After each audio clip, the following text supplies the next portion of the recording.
ഓണത്തിൻ്റെ കായവറുക്കലാണ് ഇന്ന്. ഉരുളി അടുപ്പത്ത് വെച്ചിട്ടുണ്ട്. ഉരുളി അടുപ്പത്ത് വെച്ച് ചൂടായപ്പോൾ അതിലേക്ക് വെളിച്ചെണ്ണ ഒഴിച്ചു കൊടുക്കുകയാണ്.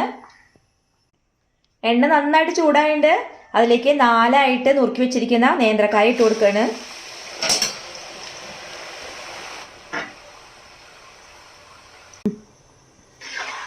ഏകദേശം മൂത്ത് വന്നിട്ടുണ്ട്. ഈ ഒരു മൂപ്പാണ് സമയത്ത് ചെറിയ ചൂടുള്ള വെള്ളത്തിൽ ഉപ്പും മഞ്ഞൾപ്പൊടിയും കൂടി കലക്കി വെച്ചിട്ടുള്ള വെള്ളമാണ്, അത് ഒഴിച്ചു കൊടുക്കണം.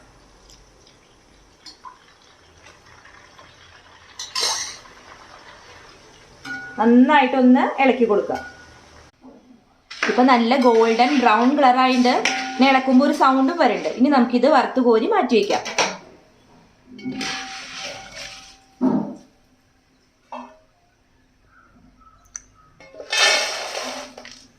സ്വാദിഷ്ടമായ കായ വറുത്തത്